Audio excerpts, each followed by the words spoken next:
നമസ്കാരം. അവധിക്കാലം സന്തോഷത്തിൻ്റെതാണെങ്കിൽ ചില പ്രവാസികൾക്ക് അത് വേദനയുടെ അനുഭവങ്ങളാകും സമ്മാനിക്കുക. അവധിക്ക് മുന്നേ ചില പ്രവാസികൾ വളരെ ആവേശഭരിതരായിരിക്കും. എന്നാൽ അതിനുശേഷം പലരും വിഷാദത്തിലേക്ക് വീണു പോകാറുണ്ടെന്ന് മാനസികാരോഗ്യ വിദഗ്ധർ പറയുന്നു.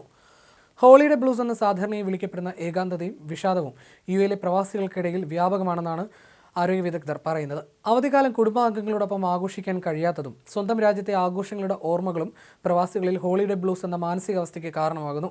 എല്ലാവരും സന്തോഷിക്കുമ്പോൾ താൻ മാത്രം ദുഃഖിതനാണെന്ന തോന്നൽ ഈ അവസ്ഥയെ കൂടുതൽ വഷളാക്കും.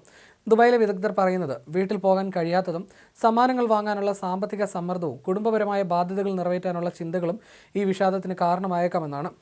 മാനസികാരോഗ്യം നിലനിർത്താനായി ചില കാര്യങ്ങൾ ഒഴിവാക്കാനും ഇത്തരം വിദഗ്ധർ മുന്നറിയിപ്പ് നൽകുന്നു. സ്വന്തം ഇഷ്ടപ്പെട്ട കാര്യങ്ങൾക്കായി സമയം കണ്ടെത്തുക, ദിവസവും കുറേയേറെ ദൂരമെങ്കിലും നടക്കുക, മറ്റ് വ്യായാമങ്ങൾ ചെയ്യുക തുടങ്ങിയവയൊക്കെ മാനസികാവസ്ഥ മെച്ചപ്പെടുത്താൻ സഹായിക്കുമെന്ന് ഇവർ പറയുന്നു. പോഷകസമൃദ്ധമായ ഭക്ഷണം കഴിക്കുകയും പ്രഭാത ഭക്ഷണത്തിലും മറ്റും പ്രോട്ടീൻ ഉൾപ്പെടുത്തുകയും പഞ്ചസാരയുടെ അളവ് കുറയ്ക്കുകയും ചെയ്യുന്നതും വിറ്റാമിൻ ഡി അടങ്ങിയ ഭക്ഷണങ്ങൾ കഴിക്കുന്നതും നല്ലതാണെന്നും വിദഗ്ധർ പറയുന്നു. അവധിക്കാലം വീടിനുള്ളിൽ ചെലവഴിക്കുന്നവർക്ക് വീട് വൃത്തിയാക്കുക, അലങ്കരിക്കുക, പുതിയൊരു കോർണർ ഒരുക്കുക തുടങ്ങിയ കാര്യങ്ങളിൽ ശ്രദ്ധ കേന്ദ്രീകരിക്കുന്നതും ഉന്മേഷം നൽകും.